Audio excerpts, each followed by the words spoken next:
Hey, what's up, people? Just wanted to do this. I just wanted to say some things. I mean, duh, I'm doing a video.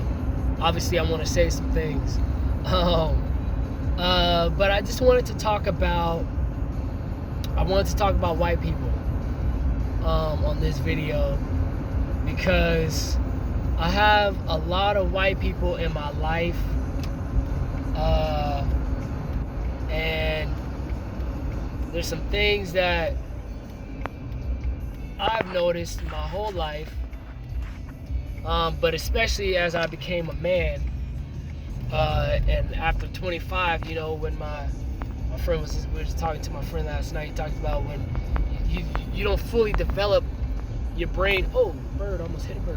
When you until you're 25, that frontal lobe doesn't fully develop. So once I started being 25, becoming more of a man, started understanding the world, understanding my world, worldview started changing, was able to comprehend a lot more things, and be more mature. So anyway, in my adult life, a fear started to develop from me living as a black man in this society in America,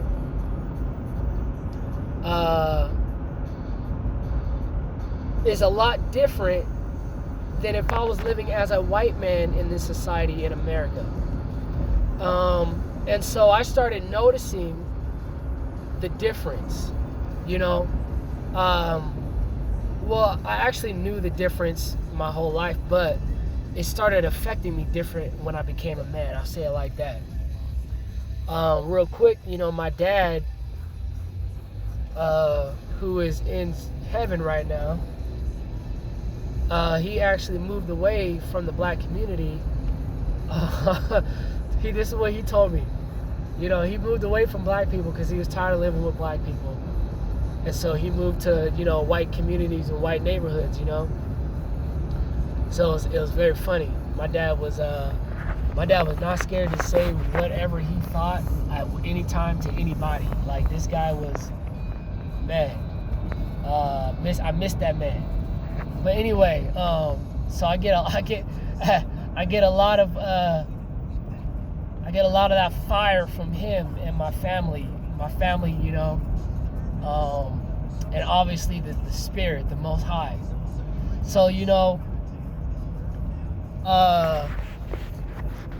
white people. So I had this good conversation last night. I'll tell you people, man. You people, I mean everybody when I said that. You people.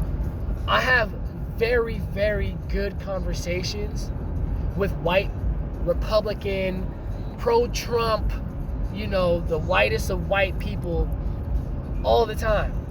Like, literally all the time. When I'm talking to, when it's face to face, we're talking, we're kicking it, we're living life together.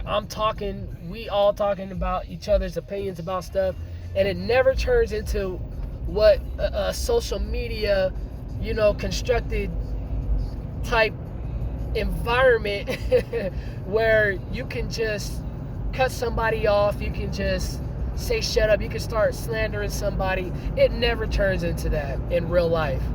That's why I stopped arguing on social media, because there's this false sense of pride and strength and power that comes from your ass typing on, which you hit and you just start typing and I'm mad. So I talk to people in real life, and in real life there is real things going on, and there's real conversations that are to be had.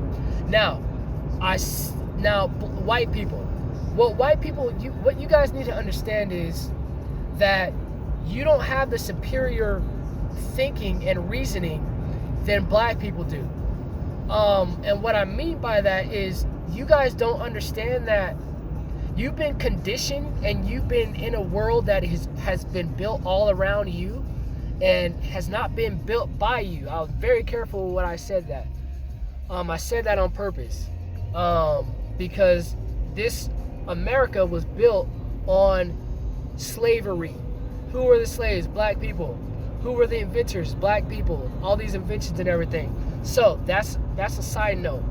But society, America has told you, my white people,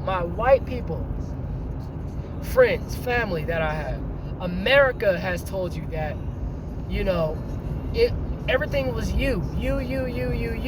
So when we speak up about us, you feel like you have a right to not listen, to not humble yourself, to not enjoy the fact that you can learn something that you didn't know before, but you are in a position of superiority proven by the fact that when we say things about our experience in this land with you guys, you automatically go to a defensive mode or offensive mode, and this is really where this is a huge problem when it comes to the unity factor of blacks and whites. I'm keeping it simple. I'm just saying blacks and whites. I'm not speaking for any other race, culture. I'm speaking for my people right now. When it comes to us, and that's the huge problem. And what white superiority thinking does is tells black people that you guys are the problem because you're focusing on all the negative all the time, which is some bull shit. It is some cow manure. We don't oh man, it's not that we focus on this negative things. No, we focus on racism. We focus on that. We don't have the luxury to not focus on these things. It's a part of our lives. It has become interwoven into our being, into our culture.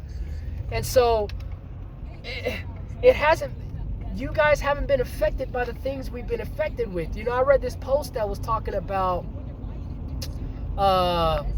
it was a meme or something, and it said, black people have been through 400 years of slavery, 70 years of Jim Crow laws, 50 and something, 120 years of something else and this and that. And you mean to tell me that we don't have PTSD from all of these things?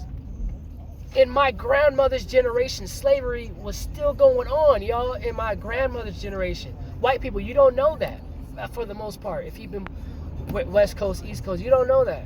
Sharecropping, where a black person, this still goes on today actually, where a black person is working for the white man, just like in slavery. Now they call it working for him. So the white man gives him a place to stay and says, okay, you can work on my land for you can have a free place to stay, but you owe me money in these areas so you can work my land. And basically you're indebted to this white slave, new age slave master.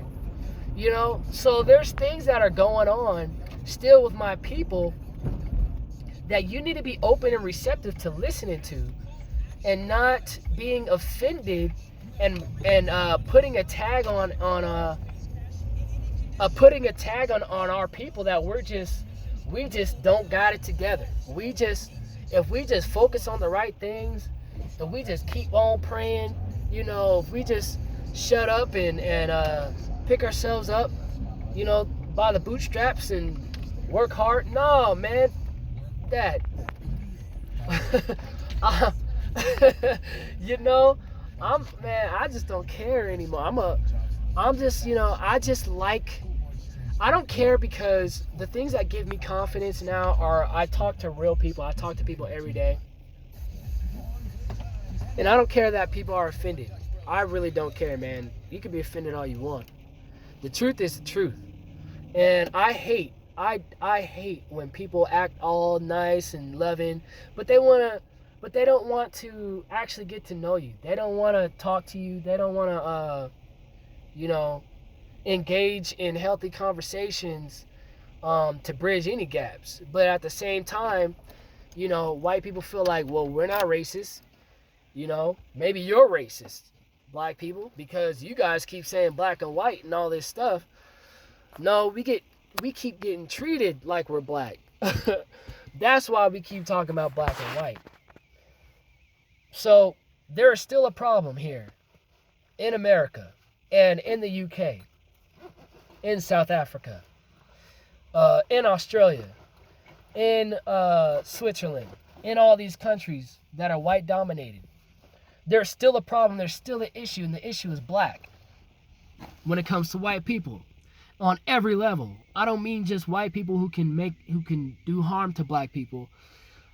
It's the social mental construct of superiority that makes white people think that you know better than the black person for his experience and what he needs to do to get out of a negative zone. You don't. So I'm gonna end it by saying I love people from all nationalities, races, cultures, backgrounds, people who are still in religion. I don't give a damn. If you can be cool with me, I'm cool with you. If you don't like me, then it's whatever to me. I really don't care, because I know what the Most High tells me to do. I know what Nzambi Yamazulu, Yesaya Kongo, the Ruach, the Holy Spirit tells me to do, and tells me how to construct myself around people, and so that's what I want to say. White people, humble yourselves. Humble yourselves. If you are blessed, you need to realize you are blessed to have black people in your life. If you have black people around you in your life, talk to them. Talk to them. Talk to us like we're different. We are not the same. We're not the same. We don't have the same experience. We don't live in the same world. We don't live in the same construct. Black people are strong because we have to learn how to operate in this white society, without getting shot and killed by the police. These are real issues. I was talking to my friend last night. I had to tell him, like, bro, like, you don't know, because yeah, we're friends and everything, but my issues that I talk about and what we talk about, I experienced them. I haven't died yet. I haven't gotten shot by the police. I almost did. So this isn't stuff we're just making up. This isn't new for us. That's what I tell them. This is not new for us. We just are more confident in talking about it because we're tired. We're tired. We're sick of it. And it's like we don't want change anymore. We really don't, as a community. Most of us don't want change anymore. We don't want to fit into the system. We want a new system. We want to establish our own system where there's justice for all and liberty for all, like the Constitution says. Anyway, I'm gonna get on into work. I love you guys, white people, white friends and family. This one's for you. This one's for you. Stop being mad. Stop being mad. Honor. Y'all need to learn how to honor your black brothers and sisters. We've been honoring y'all since we've been here. Love you guys. I really do. Y'all know it. You know it when you see me. Nothing ever changes, man. Salama.